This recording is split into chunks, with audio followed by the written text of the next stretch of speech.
Marcy, and I'm currently here with Jessica Lamazor, and we are going to talk about our cultural identity today. Hey, Jess. Hi, Maya. So, how are you today? I'm good. How are you? I'm pretty good. Do you want to tell us a little bit about yourself? Like, what are you doing right now? Yeah, I guess I'm 22 years old. I just moved to Boulder, Colorado for grad school. I'm studying to be an art therapist. Um, Where? at Naropa University, which is this Buddhist institution that I found because my brother goes to CU Boulder. Yeah. Nice. Cool. And so let's get the questions started. Okay. So, how would you define your cultural identity? I would say it's a bit confusing. I would say I was raised pretty secularly. Culturally, though, I very much identify with my Jewish heritage, which I am on both sides. Nice. Yeah, that's honestly really interesting because I grew up thinking that, like, Judaism is only a religion. Yeah, I really was never exposed to the religious aspects of Judaism, which I think is something that I would like to explore in my adult life. But my parents decidedly did not want to raise us with faith, and our grandparents did. Yeah. So we spent holidays with them, and there were certain traditions that I noticed that my family had that other families didn't. Yeah. But I never went to temple or synagogue or anything. Yeah. That's crazy because I grew up on, like, the other side, you know? Like, my mom is half Hispanic and half Mexican. My dad is Irish, so I grew up with a very strong, like, Catholicism background. And I grew up going to church, like, every Sunday until I was probably, like, 8 or 9. So, but it's also interesting to me because, like, Judaism, like, being Jewish is, like, very much, like, something ethnic, like, you know? Yeah, so what I've learned about, I've taken a lot of classes about diasporatic cultures, which is like, there's the African diaspora and there's the Jewish diaspora that I know most about. And basically what that means is there are people who have been expelled from their origin points, and they've been dispersed all over the world. So I think when I think about Judaism, I think about it as an ethnicity and a culture because it was something that you had to travel with. Yeah. And it was something that you had to make into sort of a home on the go. So has your cultural identity ever been in conflict with one ascribed to you by someone else? Well, I guess it's interesting because I look very stereotypically Jewish, and for my whole life, even if I didn't quite identify with my Jewish heritage, everyone has asked me if I am Jewish. So it feels like I wear that identity, even if it's not quite mine. Yeah. Yeah, and, you know, for me, on the other hand, it's like I said, I'm half Latina, but I'm very white, you know? I'm very white passing. For me, it's easier to pass, you know, or not get asked those types of questions. Does it ever make you feel uncomfortable? Well, it's interesting because when I'm in New York City, being Jewish is equal to being white. There's about 2% of the world population is Jewish, and most of them live in either New York City or Israel. So when I moved to the Midwest, it was a really different experience because people weren't used to it. Yeah. And then I sort of felt my identity more. You know, I wasn't surrounded by anyone who really looks like me, and I get a lot of questions when I go places or when I have things like Tinder, and people want to know, what am I? They think it's so foreign and ethnic and whatever, and it's so funny to me because as far as I'm concerned, I am white, and some people agree, and some people say, no, you are Jewish, and to them there's a distinct difference. Okay, cool. What experience in life have helped you form your cultural identity? I think a lot of it has to do with people identifying it for me first. I used to feel, the way that my father is just about as close to internalized anti-Semitism as he could get.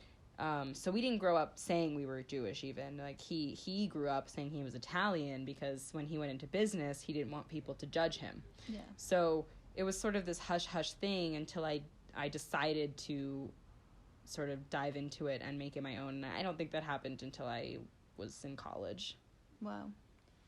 Yeah, it's kind of crazy how your cultural identity, like for me, it was just like I experienced like my more Mexican side of my culture when I would go to Greeley and visit my mom's side of the family.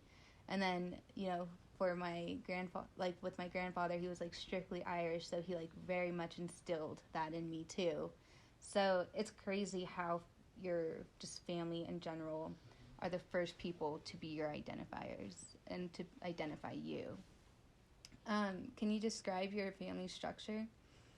Yeah, I would say, and this is the part that I find to be the most quote-unquote Jewish about us, is the way that we value family, and the way that I've noticed that other Jewish families value family as well. And there's this really large emphasis on being together and the importance of spending time cooking and eating and talking and laughing and just quality time that I've noticed other cultures, or maybe certain, I don't want to generalize, but other families, I don't see that same thing. Yeah.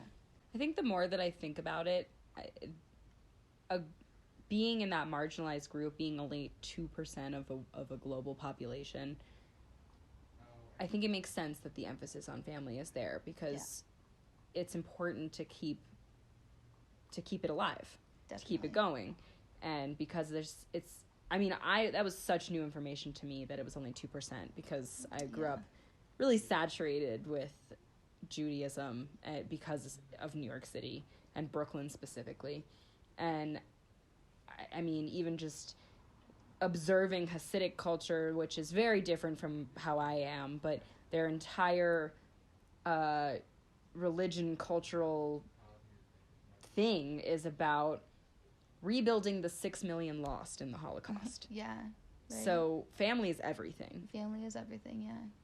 And the more that you speak about it, the more I think about it. And my Latina side, I definitely feel that, like there actually is when I'd go over, to Greeley and like see my grandma and stuff, everyone knew I was coming from Denver. They all stayed in Greeley, like all of my aunts and uncles and cousins. And they would hear I was coming, and they would all go over to my grandma's on like every Sunday. And that didn't really happen on like my dad's side of the family as much. And we more so just like got together on the big holidays. I wonder if there's like some more emphasis placed on family and getting together when a lot of other factors in the world don't want you to have that thing. Right. Don't want you to get together, or don't want you to have that space held for yourself. Yeah. It's honestly, I can honestly like place that kind of blame on capitalism, saying this is when you can hang out with your family. I would also place that blame on colonization, because I think that there are probably a lot more cultures that would have flourished with spending time closely with family, that, there's a lot of limitations placed on everyone with Christianity and Catholicism specifically. Yeah, truly, yeah. A lot of boundaries. I don't even really understand all of them, but from observation, there's a lot more rigidity to that lifestyle. Yeah. Yeah, it's honestly something that is hard to accept. I've never felt guilt for wanting to have sex before marriage. Never in my life. And I was taught that, that was ingrained in my brain since I was there's no heaven or hell in Judaism. Yeah. I don't feel shame or guilt in the same way. I used to have nightmares about hell. Yeah. That's like a 5-year-old being thinking my basement had demons in it because, you had to be good, you couldn't lie, or you were going to a really bad place. And I think just, observationally, and when I hear about people's experiences with Catholicism, with Christianity, I have a lot of resentment towards it, because it's like... Oh, I have resentment towards I'm it sure. myself. Because I can only imagine what that does to a kid. Yeah. It definitely, you have resentment and you repress a lot of emotions is what I have found to be a consistent thing with all of that. Crazy. What is the significance of the traditions that you would do with your family, extended or immediate? So it's really interesting. I guess when I was growing up, okay, I guess how do I start with this? One of my grandfathers, decidedly became a born-again Christian. And I really think that is, again, this like sort of internalized anti-Semitism that you see over and over again.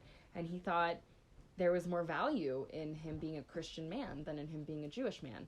And so, you know, on that side of the family, they don't celebrate any traditions. There is nothing. Like, I mean, granted, they didn't have a lot of money, and a lot of children, and so growing up, my grandma tried really hard not to place emphasis on gifts. Yeah.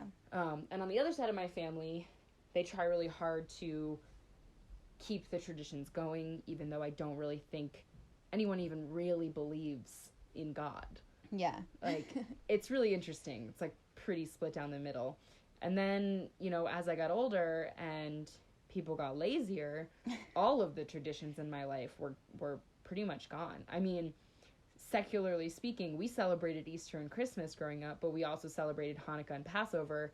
Mm-hmm. Easter and Christmas were just fun. I had no understanding of religious aspects of either one. It was completely Hallmark holidays. Well, it's crazy because they are Hallmark holidays to this day, right? It's like, I think there's definitely some like research that like Jesus wasn't even born on December 25th. It just fit the calendar. Yeah, and my dad always told me that like paganism came before Christianity, and the holidays in Christianity line up really closely with pagan holidays that celebrate the changing of seasons. Yeah. So Easter, with all the little baby bunnies and chicks and stuff like that, that was like the coming of spring because animals would have babies. Mm-hmm. And the winter solstice was when Jesus was supposedly born. Yeah. And so it was like this whole weird thing that we grew up with.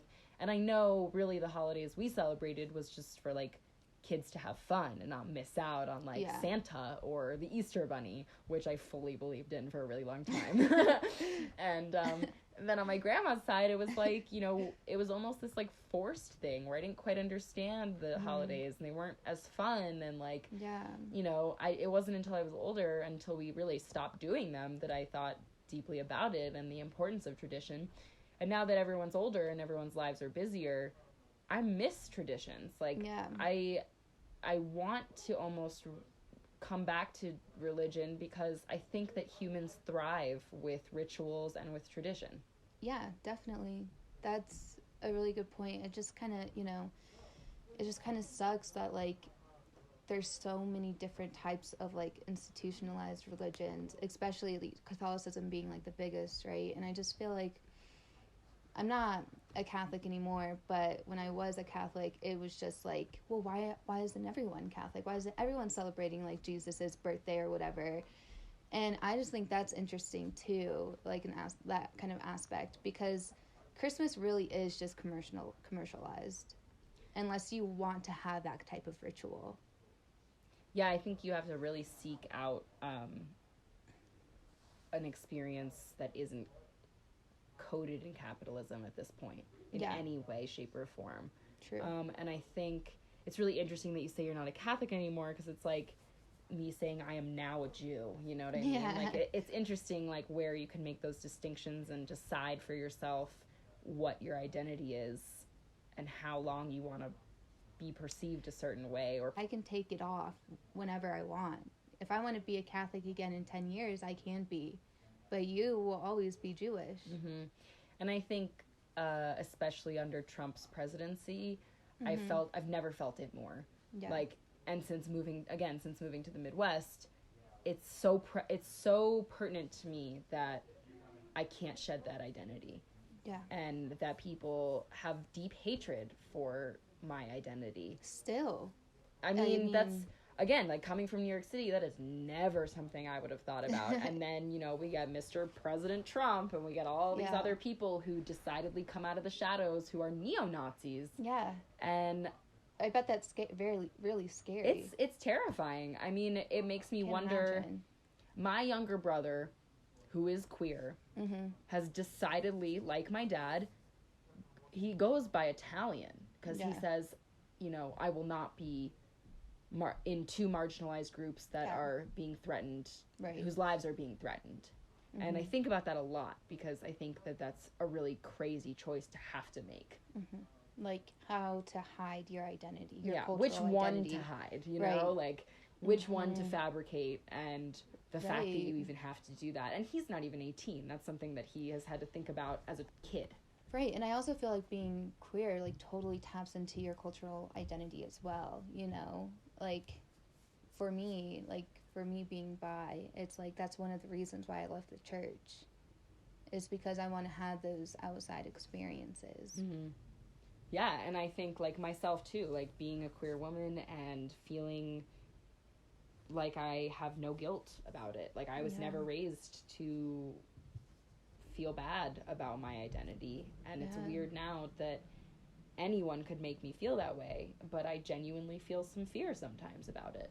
Yeah, sometimes it's like you have to keep your mouth shut. Mm-hmm. And it sucks, you know, because the whole thing about it is like being proud and being prideful and wanting to shout it from the rooftops. But no, definitely during like Trump's presidency, it's like keep your mouth shut. You know? Yeah. I mean, just the resurgence of all of those hate groups, it's created a really different America. And not really, it's really just exposed what's already here. But coming into adulthood with that exposure is really crazy, because I was so carefree as a kid. There was never a thought in my mind that I could be discriminated against. Yeah. In what ways did you learn about your own cultural identity? I feel like we kind of touched on this. You really wanted to learn about it more so in college, right? Well, what's interesting, so I guess it really started when I was a kid.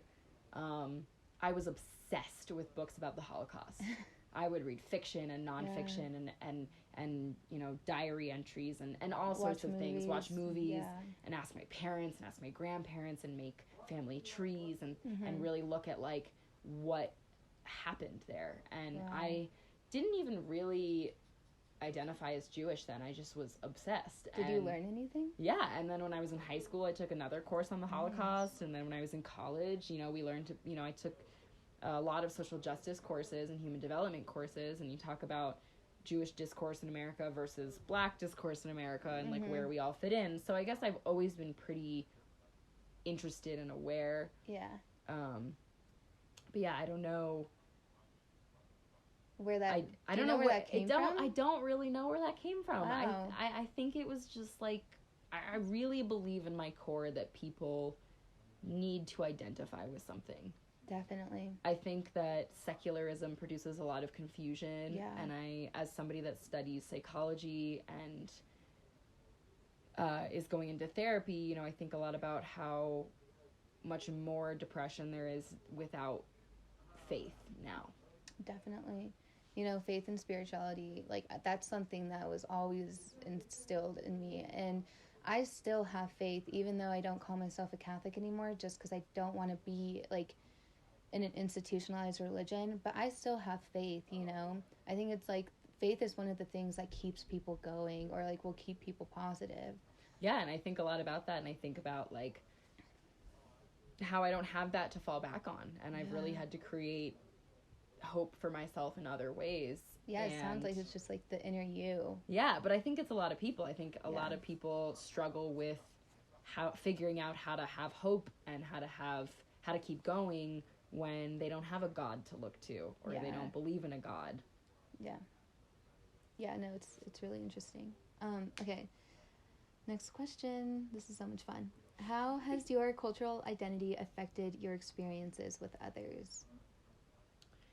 Okay, I guess for my whole life, I have been made fun of for my nose being too big, and it made me feel so bad as a kid. I used to actively try not to smile to make my nose wider, and that was like really the first, I guess, insecurity or time that I felt different, right? And somebody once told me in high school that, you know, he couldn't kiss me because my nose got in the way, and like things like that, and it just made me really aware that there was some difference there. Like, Yeah. you know, I was the token white friend amongst the black kids that went to my high school, and I found out the only reason that was acceptable is because I didn't look super white. Like, that was, like, the reason that I was allowed. And so it just puts me in this weird, like liminal space, like, middle ground, where I don't really know how or who to connect with. Yeah. I totally, like, honestly feel that and agree with that. Like, I was the same way. I went to public school until 8th grade, went in a very diverse school. And then I went to Catholic school for high school, and it wasn't diverse, it was predominantly white, but all, like, the kids of color, the students of color, would definitely, like, allow me to be a part of whatever they were doing because they knew I was mixed. And so it was, like, you know, it's that same idea of just, like, oh, I guess this person understands, like, some struggle or, like, I don't know the word for it, some, like, Marginalization. They've experienced that. Yeah. I mean, I think especially in this country, like, the way that people are broken up into colors and categories and all those different things, like, makes it really confusing to grow up and know where you stand if you're mixed. Yeah. And I'm not mixed, but I get questions all the time of, like, are you Hispanic? Or, like, are you mixed? Or, like, what are you mixed with? And the assumption is there. And then when I say, oh, I'm just Jewish, or I say, oh, I'm just white, or I say, oh, I'm just Russian, it really throws people, and it makes people uncomfortable. And I think, like, it's really interesting to explore the ideology of what a mixed child goes through and what it means to be mixed. Like, because that's not, like, my experience, but people assume that that's my experience because I look sort of ethnically ambiguous, I guess. I feel like so many people also just, like, go through that too. It's just, like, you have to be put into this, like, group. You have to identify with this group. So if you're mixed, you're either going to one side or the other. Yeah, I think it's really fucking weird too that we have to pick. Like, it is pretty weird. That you would ever, like, why, in my opinion, like, why not have all of it? Like, why not have your cake and eat it too? Like, why do you, and it obviously makes sense why, like, if you could be white passing, that you would be white passing, because in this country, it's not that way. You know, it's not, the mentality is conform. Yeah. Not, you know, assimilate. Explore. Yeah, exactly. Exploration for me definitely came at, like, a later age, I feel like. How would you define your socioeconomic status of your family? Okay, this is a really interesting one, and it sort of ties back to this whole, like, my dad calls himself Italian thing, right? Like, so I'm pretty affluent. Like, I am very privileged, and in so many ways, and my parents worked really hard, and they definitely had some legs to stand on, you know, growing up. For sure. It's not like they came from nothing. They came from middle class, and my father, who is a great businessman, believes to his core that if he tells people he is Jewish, they will not want to do business with him, because you can't trust a Jew for whatever fucking reason that is. Wasn't there, like, some kind of, like, stereotype during the Holocaust of, like, Jews are greedy? You know, that stereotype it goes way farther back than that, because Jewish people sort of, my understanding is that there was this culture where they knew how to handle money. Yeah. Jews were the bankers. Jews, like, and in Hollywood, it's like, I think I remember Jews that from, like, my Catholic schooling, actually. Yeah, they tell you, like, oh, Jews control the bank, Jews control the media, like, all these different things where, like, people throw shade against the wealth that Jews may or may not hold. And not to go on a tangent, but what's really interesting that I also learned is that, you know, in New York City, there was the Italian Mafia, and then there was the Jewish Mafia. And the reason that you don't hear about the Jewish Mafia is because those parents who went out and made their living in sort of, you know, underground ways, made money to send their kids to college so that they wouldn't have to participate in a mafia or in that sort of a scene. They wanted to elevate their children into a different status, where the Italian Mafia, it was, you were just indoctrinated into the culture. Yeah. And I think people hold a lot of resentment for that too. Yeah, no, definitely. And so your dad would call himself Italian, and just to get up into the world, just to like make money basically. Yeah. And to send you off to school and like make sure you and your siblings had a great life. Yeah, and just so nobody would question his motives. His motives, yeah. That's insane. Wow. My dad was a lawyer, and he's pretty good with money, but I put that on his Capricorn moon. Like, I just think he like was he's a very like STEM guy. He majored in economics for his undergrad. And it's crazy because, you know, everyone just goes up and like he kind of has like a trusting face or whatever, but he's a cis white man. He doesn't have to lie. He's never had to lie about who he was. Well, and then also, interestingly, my dad was raised with Judaism. He had to go to Sunday school every weekend. He was bar mitzvahed. And at this point in his life, he identifies as a Buddhist. And, you know, he doesn't identify with that culture, which is why we weren't forced to go to Sunday school or to be bat mitzvahed or bar mitzvahed, because he didn't want to push that onto us.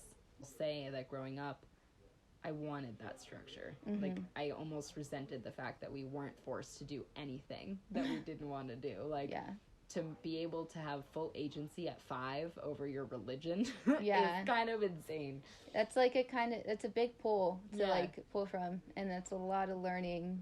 Like, I mean, my dad had a construction company for 30 years that was Taoism Construction, Taocon, and it's like, I don't know. Now I'm in grad school at a Buddhist institution, and it's like crazy that ended up happening. It was kind of accidental, but still, yeah. It's that entire idea behind structure, and you saw what your dad was doing, and maybe that you subconsciously were like, oh, I craved it. Yeah, I really wanted it. Can you describe your K through 12 or equivalent schooling experience? Very secular. Yeah. The most secular. I don't even know how to describe it beyond that. There was never a religion, like, public school and then a very liberal private school education created, like, nothing surrounding religion for me. Yeah. You ever, like, asked questions about, like, you being Jewish in school, really? Yeah, because people thought that I looked Jewish, and so I was assumed that I knew all about it, and they could even speak Hebrew, and, like, it's kind of embarrassing when I, like, couldn't, and had to tell people, like, I don't know, I have never been to a temple in my life, like. No, it's so crazy, because, like, when I'm talking to you about, like, Catholicism and stuff, it's like, the conversation switches to, like, to religion, but then when I'm talking about, like, how I'm mixed, the conversation, and we're still talking about you being Jewish, the conversation switches to ethnicity. Yeah. And so, like, when you were just in high school, it sounds like both of those were kind of targeted at, you know? Mm-hmm. And I gotta say, at 16, I was not adept to handle that or even think about it, like, in full. Yeah. Wow. Did you have any choices regarding your schooling or upbringing? No. Which is interesting, because, like, yes, but, like, no. Like, secularism was the only thing that we were taught. And, I guess, I don't know. I mean, did you pick your high school? No. My parents did not want me in public school because they didn't want me to grow up too fast in New York City, which I will say I appreciate, because a lot of people were getting into a lot more. The city moves fast. Yeah, it really does. You grow up real fast. And I certainly wasn't doing any drugs by the time I was 12, the way that some of my friends were. Wow. Insane. That's just, like, another thing is, like, how, like, Brooklyn itself has shaped your cultural identity. And I think that also, like, because Brooklyn is this place of so many exposure to so many different cultures. When I moved out here in July, when I moved out here in July, it was sort of shocking. Yeah, no, you kind of look here and it's like it's predominantly white out here in Colorado, and blonde, and, you know. very homogenous. Yeah, especially in Boulder. I think Yeah. it's a little different in Denver. I mean, it's when a I went little to more diverse. when I went to Colorado Springs, I was like, "Oh, Oh, you're all yeah. from Utah because you're like a blonde family of like 30 kids." Like, and that's also Colorado like a Springs stereotype is of, very like Mormon. Yeah. I don't know. Not even. It was yeah. really. I mean, it was interesting. I've never seen that many blonde people in one space. Yeah. No. That is interesting. And what types of educational? I guess this is our last question, which is kind of fun. What types of educational resources were available to you? Like, did you have tutors? It sounded like you went to private school. Oh yeah, no, I mean, our lives changed pretty drastically after the recession, but we were very privileged, and I will say, like, that stereotype of Jews we definitely uphold because we did have money and there were resources, and I had an SAT tutor, and I went to private school, and it wasn't until college that I decided to go back to a public education, and I'm glad I did because I wanted to experience something more concrete or something more similar to others. I don't know. Yeah. It felt wrong almost to be in a private school. I totally feel that. That's a big reason why I didn't want to go to private school after high school, was that for that same reason. And I also had all those, like, SAT tutors, tennis coaches. Always had lunch money. There was never an issue with that. Gas money, and I was able to, the teachers were always available to me, after school, before school, at lunch, because it was a small private school. Yeah, I had a lot of one-on-one attention from teachers. That was amazing. And then when I went to undergrad, I did not. And same. It was an interesting transition, and I gotta say, like, I didn't mind either way. I was happy to have exposure to both. Definitely. I think it's important to have both. I went to public school until 8th grade, and that experience, I was so young, it's hard for me to even remember my experiences, but that experience was drastically different from going to school at CU Boulder. I went to a very diverse public school until 8th grade, and then a predominantly white high school, and then a predominantly white college at the end of the day. Like, there's not a lot of students of color at CU Boulder, and I think a lot of that is also due to, like, how much money it costs to, like, go here. Well, awesome. Thank you so much for talking with me and being a part of this cross-cultural analysis. You're welcome. I feel like I've learned a lot. Yeah, I feel like that was a really productive conversation, honestly. I hope people have more conversations like this. I'm glad.